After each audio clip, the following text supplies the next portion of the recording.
جب سلطان صلاح الدین ایوبی رحمۃ اللہ علیہ نے فاطمی خلافت کے 2 سالہ حکومت کے بعد اور سلطان نور الدین زنگی رحمۃ اللہ علیہ کی وفات کے بعد سلطان نور الدین زنگی کے بیٹے ملک الصالح کو شکست دے کر جب تخت نشین ہوئے تو اس وقت آپ کو بہت سی مشکلات کا سامنا تھا جن کے ساتھ اکیلے سلطان نے نمٹنا تھا، اور مشکل بات سلطان کے لیے یہ تھی کہ اس وقت سلطان کے سب سے عزیز انسان کا بیٹا ملک الصالح آپ کا دشمن تھا۔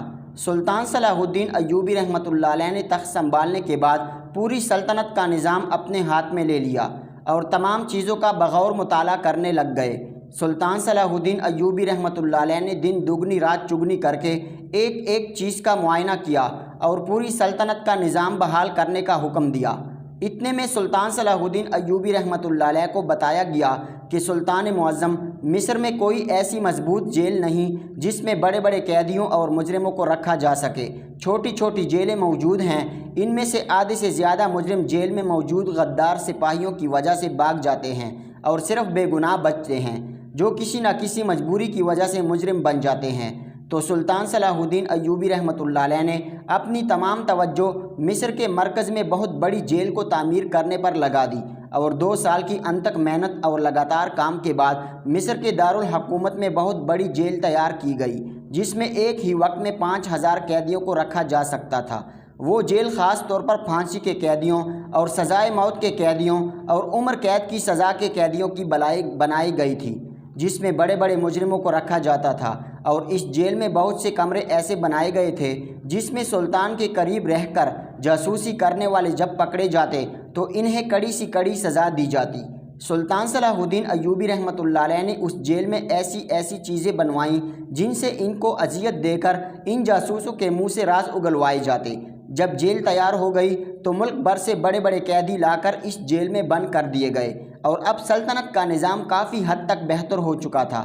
سلطان صلاح الدین ایوبی رحمۃ اللہ علیہ نے علی بن سفیان سے مشورہ کیا اور بتایا کہ میں چند سپاہیوں کے ساتھ جیل کا دورہ کرنے کے لیے جا رہا ہوں۔ میں اپنی آنکھوں سے دیکھنا چاہتا ہوں کہ جس مقصد کے لیے میں نے اس جیل کو تعمیر کروایا تھا، اس جیل میں اسی طرح کا نظام ہے یا پھر کوئی گڑبڑ تو نہیں۔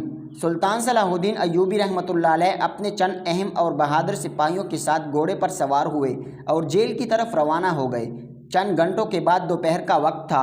سلطان صلاح الدین ایوبی رحمۃ اللہ علیہ مصر کی سب سے بڑی جیل میں پہنچ چکے تھے۔ جیلر نے سلطان صلاح الدین ایوبی رحمۃ اللہ علیہ کا استقبال کیا اور سلطان کو اس جیل کا نظام دکھانے کے لیے ایک ایسی جگہ لے گئے جہاں ایک نوجوان 17 سالہ لڑکے کو پھانسی دینے والے تھے۔ سلطان صلاح الدین ایوبی رحمۃ اللہ علیہ اپنی نشست پر تشریف فرما تھے، سپاہی ساتھ میں کھڑے تھے، قاضی صاحب بھی موجود تھا، جیل کا انچارج بھی سلطان کے دائیں طرف موجود تھا، اور جلاد نے نوجوان کو پھانسی دینے کے لیے اپنی تلوار نیام سے نکالی تو اتنے میں قاضی صاحب نے کہا کہ جس طرح ہمارے سلطان کا حکم ہے کہ کسی بھی قیدی کو سزائے موت دینے سے پہلے اس کی آخری خواہش ضرور پوچھنی چاہیے، لہٰذا اس نوجوان 17 سالہ لڑکے کو پھانسی دینے سے پہلے اس کی آخری خواہش پوچھی جائے۔ سلطان صلاح الدین ایوبی رحمۃ اللہ علیہ اس نوجوان کو بڑے غور سے دیکھ رہے تھے۔ وہ نوجوان شکل سے کسی بھی طریقے سے مجرم نہیں لگتا تھا، جس کے ہاتھ دودھ کی طرح سفید، جس کا چہرہ مکھن سے زیادہ نرم و ملائم تھا۔ سلطان سوچ رہا تھا کہ آخر یہ نوجوان کیسے قاتل ہو سکتا ہے۔ سلطان صلاح الدین ایوبی رحمۃ اللہ علیہ یہ سارا منظر دیکھ رہے تھے۔ سلطان صلاح الدین ایوبی رحمۃ اللہ علیہ نے قاضی صاحب کو کہا کہ اس قیدی سے میں خود اس کی آخری خواہش پوچھوں گا۔ سلطان اپنی نشست سے اٹھے اور اس قیدی کے پاس گئے اور کہا کہ جیسا کہ تم جانتے ہو کہ اب تمہاری زندگی کی آخری لمحے چل رہے ہیں، تمہیں پھانسی ہونے والی ہیں، لہٰذا تمہارے دل میں کوئی آخری خواہش ہو تو وہ بتا دو، اس کو پورا کرنے کی پوری کوشش کی جائے گی۔ تو یہ دیکھ کر وہ نوجوان مسکرانے لگا۔ اس کی مسکراہٹ کو دیکھ کر تمام لوگ حیران ہو گئے کہ اس کے سر پر پھانسی کا پندہ لٹک رہا ہے اور یہ ہنس رہا ہے، لیکن اس نوجوان کی مسکراہٹ نے سلطان صلاح الدین ایوبی رحمۃ اللہ علیہ کو پریشانی میں ڈال دیا۔ سلطان صلاح الدین ایوبی رحمۃ اللہ علیہ کو اس کی مسکراہٹ میں تجسس پیدا ہو رہا تھا۔ سلطان نے اس نوجوان سے پوچھا آخر اس کی مسکراہٹ کے پیچھے کیا راز ہیں؟ تو اس نے کہا کہ کیا آپ میری آخری قید پوری کرو گے؟ تو سلطان نے کہا بے شک۔ تو اس نوجوان نے کہا کہ میری آخری خواہش یہ ہے کہ میری پھانسی کو 2 دن کے لیے ملتوی کر کے میری 2 دن کے لیے شادی کر دی جائے۔ جب یہ بات اس نوجوان نے کہی تو تمام لوگ اس کو حیرانی سے دیکھنے لگے کہ یہ کیسا عجیب انسان ہے۔ ہم نے سوچا تھا کہ یہ اپنے ماں باپ سے ملنے کی خواہش کرے گا، یا پھر اس نے کسی سے قرض لینا ہوگا، یا عبادت کی بات کرے گا، یا پھر اپنے بوڑھے ماں باپ کی مدد کے لیے سلطان سے کچھ مانگے گا، لیکن یہ عجیب خواہش کر رہا ہے۔ سلطان کی زندگی میں ایسی خواہش کبھی بھی کسی ایسے مجرم نے نہیں کی تھی، اس لیے اس خواہش نے سلطان کو ایک عجیب و غریب امتحان میں ڈال دیا۔ سلطان صلاح الدین ایوبی رحمۃ اللہ علیہ نے کہا کہ آخر ایسی کیا وجہ ہے؟ تجھے پتہ ہے کہ تمہارے سر پر پھانسی کا پنڈا لٹک رہا ہے، اور اگر تیری سزا 2 دن کے لیے ملتوی کر بھی جائے تو تم 2 دن میں شادی کر کے کیا کرنا چاہتے ہو؟ تو اس نے کہا، سلطان معظم، میں وضاحت تو نہیں دے سکتا، لہٰذا اگر میری خواہش کو سمجھ کر پورا کیا گیا تو میں بروز محشر اپنے اللہ کے سامنے اس بات کی ضرور گواہی دوں گا کہ بے شک میرے سلطان نے ایک سلطان ہونے کے ناطے میری آخری خواہش کو پورا کیا تھا۔ تو اس نوجوان کے یہ الفاظ سن کر سلطان صلاح الدین ایوبی رحمۃ اللہ علیہ کے دل کی دھڑکن اور تیز ہو گئی۔ سلطان صلاح الدین ایوبی رحمۃ اللہ علیہ نے قاضی صاحب کو اپنے پاس بلایا اور پوچھا، قاضی صاحب، آپ کو لگتا ہے کہ ایک سزائے موت کے قیدی سے کوئی لڑکی شادی کرنے کے لیے تیار ہو جائے گی؟ تو قاضی صاحب نے طنزیہ مسکراہٹ کی اور پھر اس نوجوان کو بغور دیکھنے لگا۔ سلطان اس نوجوان سے مخاطب ہوا اور پوچھا کہ تمہیں لگتا ہے کہ ایک قتل کے مجرم سے جس کو سزائے موت ہونے والی ہے اور وہ بھی 2 دن کے بعد، کیا اس سے کوئی ایسی لڑکی شادی کرے گی؟ تو اس نوجوان نے کہا، حضور، میرے گاؤں میں جا کر اعلان کروا دو کہ شمس النساء کو 2 دن کے بعد پھانسی ہونے والی ہیں، جو بھی لڑکی اس سے نکاح کرنا چاہتی ہیں وہ جیل میں حاضر ہو جائے۔ اس کے بعد سلطان کو یہ بات عجیب لگی، لیکن اس کی آخری خواہش تھی۔ سلطان صلاح الدین ایوبی نے اسی وقت سپاہی کو حکم دیا کہ جا کر گاؤں میں اعلان کر دو۔ سلطان کا سپاہی اسی وقت گاؤں کی طرف روانہ ہو گیا اور جا کر پورے گاؤں میں یہ اعلان کر دیا کہ شمس النساء کو 2 دن کے بعد پھانسی ہونے والی ہیں، ان 2 دنوں میں جو بھی لڑکی اس سے شادی کرنا چاہتی ہیں وہ جیل میں حاضر ہو جائے۔ سلطان کا سپاہی پیغام دے کر واپس لوٹا ہی تھا کہ اتنے میں جیل کے سنتری نے آ کر بتایا، حضور، جیل کے دروازے پر ایک خوبصورت حسین و جمیل لڑکی جو کہ دلہن کے لباس میں ہیں، اور اس کے ساتھ ایک قاضی صاحب بھی موجود ہیں، اور اس کا یہی دعویٰ ہے کہ میں شمس النساء سے نکاح کرنے کے لیے آئی ہوں۔ جب یہ بات اس نے کہی تو تمام قیدی، جیل کی انتظامیہ اور قاضی صاحب حیران و پریشان ہو گئے کہ آخر یہ کیا ماجرا ہے؟ آخر ایسی کون سی بے وقوف لڑکی ہوگی جو یہ سب کچھ کرنے کے لیے آئی ہوگی؟ پھر قاضی صاحب سوچنے لگا کہ ہو سکتا ہے کہ لڑکی اس کی محبوبہ ہو اور انہوں نے ایک دوسرے سے وعدہ کیا ہوگا، لیکن نہ ہی قاضی صاحب جانتے تھے نہ ہی سلطان صلاح الدین ایوبی رحمۃ اللہ علیہ جانتے تھے کہ آخر اس نوجوان کی اس خواہش کے پیچھے اتنا بڑا کوئی طوفان آنے والا ہے۔ لڑکی کو سلطان کے سامنے اس نوجوان جس کا نام شمس النساء تھا اس کے ساتھ اس کا نکاح کر دیا گیا۔ شام کا وقت ہونے والا تھا اور پھر اس نوجوان نے کہا کہ آج کی رات میرے کمرے میں دیے بجھا دیے جائیں اور ہم دونوں رات کے جیل کے کمرے میں ایک ساتھ گزاریں گے۔ نکاح ہونے کے بعد شمس النساء اور اس کی دلہن کو جیل کے کمرے میں بند کر دیا گیا اور دیے بجھا دیے گئے۔ جیلر دروازے پر موجود چند قدم حفاظت کے لیے تعینات رہا۔ سلطان صلاح الدین ایوبی رحمۃ اللہ علیہ اپنے محل کی طرف لوٹ گئے۔ جب صبح تہجد کا وقت ہوا تو اندر سے لڑکی نے آواز دی کہ جیل کے کمرے کا دروازہ کھولا جائے۔ سپاہی نے دروازہ کھولا تو وہ لڑکی جو کہ دلہن کے لباس میں موجود تھی وہ جیل کے کمرے سے نکلی اور اچانک نظروں سے غائب ہو گئی۔ سپاہی نے سوچا کہ شاید اس لڑکی کو اپنے 2 دن کے دلہے سے خوف آ گیا ہوگا، اس لیے یہ جلدی جلدی جیل کو چھوڑ کر بھاگ گئی۔ وقت گزرتا رہا، جب سورج طلوع ہوا اور جیسے ہی اس سپاہی نے اندر جا کر دیکھا تو اس کے پیروں تلے زمین نکل گئی، کیونکہ شمس النساء کے کمرے میں ایک لڑکی موجود تھی جس نے مردوں والے کپڑے پہنے ہوئے تھے اور شمس النساء وہاں سے غائب ہو چکا تھا۔ جب سپاہی نے یہ سارا منظر دیکھا تو اسی وقت دوڑنے لگا اور جیل کے انچارج کے پاس گیا اور اسے ساری صورتحال کے بارے میں بتایا۔ جب جیل انچارج نے یہ سب سنا تو اس کے پیروں تلے زمین نکل گئی اور کہا کہ اب میں سلطان صلاح الدین ایوبی رحمۃ اللہ علیہ اور قاضی صاحب کو کیا جواب دوں گا کہ میں ایک مجرم کو قابو میں نہ رکھ سکا اور وہ ہمیں اتنا بڑا دھوکہ دے کر وہاں سے بھاگ گیا۔ جب اس بات کی خبر قاضی صاحب کو ملی تو قاضی صاحب اسی وقت جیل میں پہنچ گیا اور آ کر انچارج سے معلوم کیا تو جیل انچارج نے ساری صورتحال کے بارے میں بتایا۔ اب قاضی صاحب نے کہا کہ جو لڑکی اس وقت شمس النساء کی جگہ کمرے میں موجود ہیں میں اس سے ملاقات کرنا چاہتا ہوں۔ جیل کا انچارج قاضی صاحب کو اس لڑکی کے پاس لے گیا۔ قاضی صاحب نے اس سے سوال کیا کہ یہ بات تو تم بھی اچھی طرح جانتی ہو کہ ہم تمہیں شمس النساء کی جگہ پھانسی تو نہیں دے سکتے، لیکن تمہیں ساری زندگی اسی جیل میں ہی گزارنی ہوگی کیونکہ تم نے ایک مجرم کو بھگانے میں اتنی بڑی مدد کی۔ اس طرح کی محبت میں نے اپنی زندگی میں کبھی نہیں دیکھی۔ کیا تم دیوانی ہو یا پھر پاگل ہو؟ تو وہ لڑکی کہنے لگی کہ آپ جیسا سمجھ لیں، لیکن اب شمس النساء کے بارے میں آپ سب لوگ غلط سوچ رہے ہیں۔ حتیٰ کہ سلطان صلاح الدین ایوبی نے بھی اس پر اعتبار نہ کیا کہ اتنا معصوم لڑکا اتنی چھوٹی سی عمر میں قتل کیسے کر سکتا ہے۔ جب اس بات کی اطلاع سلطان صلاح الدین ایوبی رحمۃ اللہ علیہ کو ملی تو سلطان نے فوراً اس لڑکی کو عدالت میں حاضر ہونے کا حکم دیا۔ قاضی صاحب کے پاس سپاہی اور قاضی صاحب اس لڑکی کو لے کر سلطان کی عدالت میں حاضر ہو گئے۔ سلطان نے اس لڑکی سے پوچھا کہ آپ مجھے ساری صورتحال کے بارے میں بتاؤ کہ آخر شمس النساء کس وجہ سے تمہیں زندان میں اپنی جگہ چھوڑ کر گیا ہے؟ کیا تم نے اس کی جگہ قربانی دی یا پھر کوئی اور معاملہ ہے؟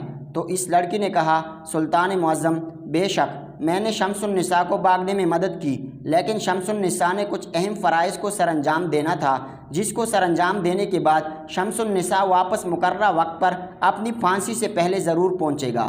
جب یہ بات سلطان نے سنی تو بڑا حیران ہو گیا کہ آخر ایسا کون سا کام ہے جس کو شمس النساء پورا کرنا چاہتا ہے، اور سلطان اس بات پر بھی بڑا حیران ہوا کہ پھر اس نے شادی والی خواہش کی جگہ اس خواہش کا اظہار کیوں نہیں کیا کہ میں نے کسی فرض کو اس کی تکمیل تک پہنچانا ہے۔ اب مقررہ وقت پر اس کا اہتمام کیا جانے لگا۔ مقررہ وقت ہو گیا لیکن شمس النساء ابھی تک نہیں پہنچا تھا۔ تمام لوگوں کے دلوں میں سوال اٹھ رہے تھے کہ آخر اس لڑکی کا کیا انجام ہوگا۔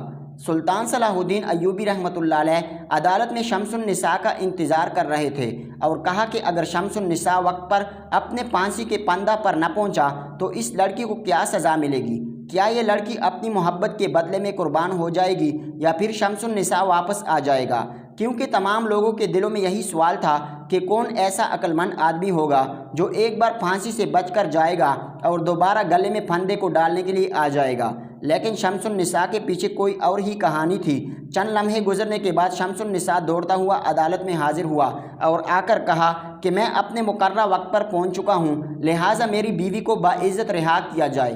جب سلطان صلاح الدین ایوبی رحمۃ اللہ علیہ نے اس کی حالت دیکھی تو اس کو ایک ٹھنڈا مشروب پلانے کا حکم دیا۔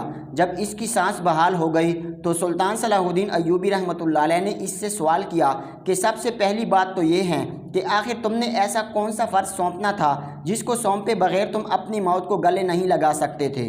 اور دوسری بات یہ بات تم بھی جانتے ہو کہ اگر تم واپس مقررہ وقت پر نہ پہنچے تو ہم تمہاری جگہ پر اس لڑکی کو کبھی پھانسی پر نہ چڑھاتے، اور ہو سکتا تھا کہ ہم اس لڑکی کو رہا کر دیتے تو اس طرح تمہاری جان بچ جاتی۔ تو اس نے کہا، سلطان معظم، بے شک مجھ سے قتل ہوا لیکن میں بے وفا اور جھوٹا نہیں ہوں۔ جب اس نے یہ بات کہی تو اس کی بات سلطان کے دل کو لگی۔ سلطان نے اس سے پوچھا کہ مجھے تیری بات کی سمجھ نہیں آ رہی، تم مجھے ساری صورتحال کے بارے میں بتاؤ۔ آخر تم نے کس کا قتل کیا؟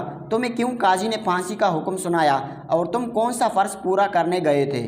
تو اس نے کہا، سلطان معظم، میں اپنی محبوبہ سے اپنی جان سے بھی بڑھ کر پیار کرتا تھا۔ یہ لڑکی ایک چھوٹے سے حکیم کی بیٹی ہے، لیکن ہمارے گاؤں کے 3 لڑکی کو جب سے پتہ چلا کہ میں حکیم صاحب کی بیٹی کو پسند کرتا ہوں تو وہ حسد میں حکیم صاحب کی بیٹی کو بری نظروں سے دیکھتے اور ہر روز اس کو تنگ کرتے۔ حالانکہ بات یہاں تک پہنچی کہ ایک دفعہ حکیم صاحب اپنے دواخانے سے مریضوں کے ہجوم کی وجہ سے لیٹ پہنچے تو ان تینوں نے موقع پا کر حکیم صاحب کے گھر میں گھس گئے اور حکیم صاحب کی بیٹی کی عزت پر حملہ کر دیا۔ لیکن یہ میری خوش قسمتی تھی کہ میں کسی کام کی وجہ سے اسی وقت حکیم صاحب کے گھر کے پاس سے گزر رہا تھا۔ جب میں نے حکیم صاحب کی بیٹی کی چیخنے کی آواز سنی تو دوڑتا ہوا اس کے گھر میں گیا تو دیکھا کہ 3 نوجوانوں نے حکیم صاحب کی بیٹی کو گرایا ہوا ہے۔ ان میں سے ایک لڑکے نے اس کو دبوچا ہوا تھا۔ میں نے ان کو کہا کہ تم ابھی اور اسی وقت اس کو چھوڑ کر چلے جاؤ ورنہ انجام برا ہوگا۔ تو ان تینوں نے خود کو مجھ پر غالب سمجھا اور کہا کہ ہم نہیں جا رہے، تم کیا کر لو گے؟ تو میں نے انہیں بہت سمجھانے کی کوشش کی کہ تم یہاں سے چلے جاؤ، الٹا انہوں نے مجھ پر قتل کرنے کے لیے حملہ کیا اور حکیم صاحب کی بیٹی کے کپڑے پھاڑنے لگے۔ جب میں نے صورتحال ہاتھ سے جاتے ہوئے دیکھی تو میں نے اسی وقت ایک خنجر نکالا اور ان تینوں کو اسی وقت قتل کر دیا، اور میں نے اپنی جان بچانے کی خاطر اور حکیم صاحب کی بیٹی کی عزت کی خاطر میں نے ان تینوں کو قتل کر دیا اور اس بات کے تمام گاؤں والے گواہ تھے، لہٰذا قاضی صاحب نے ان 3 آدمیوں کے قتل کے جرم میں مجھے پھانسی کی سزا سنا دی۔ یہ سن کر سلطان بھی بڑا حیران و پریشان ہو گیا۔ پھر سلطان نے اس سے پوچھا کہ آخر ایسا کون سا فرض تھا جو تم خود سونپے یعنی سر انجام دینے گئے تھے؟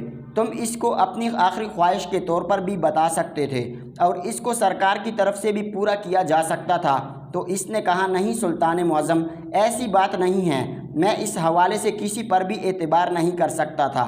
سلطان نے کہا وہ کیسے؟ تو اس نے کہا سلطان معظم، ہمارے گاؤں میں ایک بوڑھی عورت رہتی ہیں اور اس کی ایک نوجوان حسین و جمیل بیٹی ہیں۔ اس بوڑھی عورت نے اپنی ساری زندگی کی جمع پونجی اپنی بیٹی کے لیے زیورات اور چند سونے کے سکے بنا کر رکھے ہوئے تھے اور چور ڈاکو کے خطرے کی وجہ سے اس نے امانت کے طور پر مجھے دی ہوئی تھی اور اس کی امانت کو میں نے جنگل میں جا کر چھپا دیا تھا، لہٰذا مجھے کسی پر اعتبار نہیں تھا۔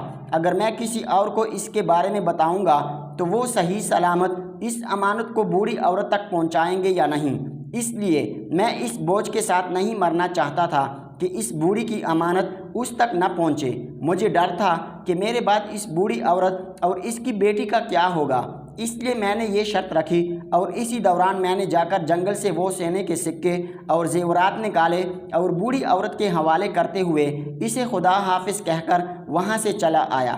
جب سلطان نے ساری بات سنی تو سلطان صلاح الدین ایوبی رحمۃ اللہ علیہ نے قاضی صاحب کو کہا کہ قانون تم نے پڑھا ہے لیکن اتنا حق بھی جانتے ہیں کہ جب انسان اپنی جان اور عزت کی خاطر اگر اگلے بندے کو قتل کر دے تو اس کے بدلے میں کوئی قصاص نہیں ہوتا، لہٰذا تم نے کس قانون کے لحاظ سے اس کو سزا سنائی؟ قاضی صاحب سر جھکائے کھڑا ہو گیا۔ اب سلطان صلاح الدین ایوبی رحمۃ اللہ علیہ نے اس نوجوان شمس النساء کو اور اس لڑکی کو باعزت رہا کر دیا اور سلطان صلاح الدین ایوبی رحمۃ اللہ علیہ نے اس کی امانت داری اور دیانتداری کے بدلے میں 1000 سونے کے سکے بھی تحفے میں دیے اور اسی طرح وہ سلطان صلاح الدین ایوبی رحمۃ اللہ علیہ سے اجازت لے کر وہاں سے چلے گئے۔ لیکن ایک بات سچ ہے کہ ایسی صورتحال میں صرف سچا چاہنے والا ہی مدد کر سکتا ہے، جس طرح شمس النساء کی محبت جو کہ ایک غریب حکیم کی بیٹی تھی، اگر حکیم صاحب کی بیٹی وفا نہ کرتی تو شاید شمس النساء کی بے گناہی کبھی ثابت نہ ہوتی۔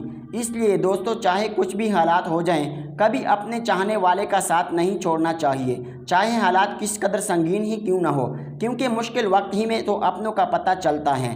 آپ سے گزارش ہے کہ ہمارے چینل کو لائک، شیئر اور سبسکرائب کیجیے۔